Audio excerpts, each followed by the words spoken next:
বাবরি মসজিদের ওপরে যে লোকটা প্রথম হাম্বার মেরেছে, প্রথম ছাগলটা যে মেরেছিল তার নাম হচ্ছে বলবীর সিং।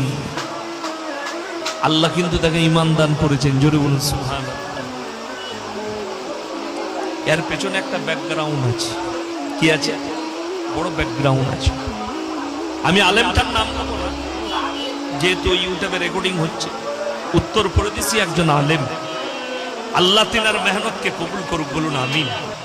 তিনি জেলও গেছেন।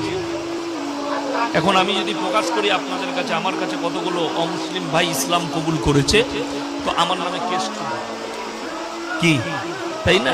আমাদের দেশে নাম দিয়েছে কিছু ভাই, এটা লাভ জিহাদ, এই আপনার ধর্ম পরিবর্তন। তো দেখুন, আমি বলবো না যে আমি কতজন আমার কাছে ইসলাম কবুল করেছে, ওটা আল্লাহ জানে আর আমি জানি।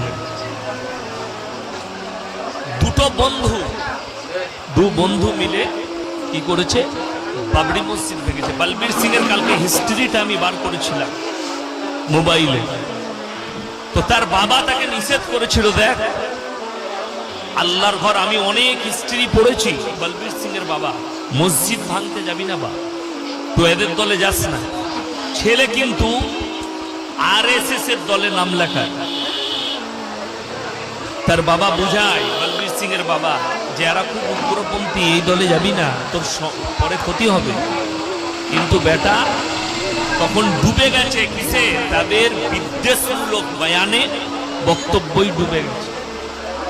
প্রথম হামবার চালিয়েছে, ভেঙেছে। তার একজন বন্ধুর নামটা আমি যদিও ভুলে যাচ্ছি, কালকে শুনলাম, পাশাপাশি বাড়ি, সে দুটো ইট এনেছে। বাবরি মসজিদের ইট, ভাঙা ইট, ভাঙার পরে যে ইট বেরোয় সেই ইট এনেছে। তাই বলবীর সিং জিজ্ঞেস করছে, কিসের জন্য এনেছিস?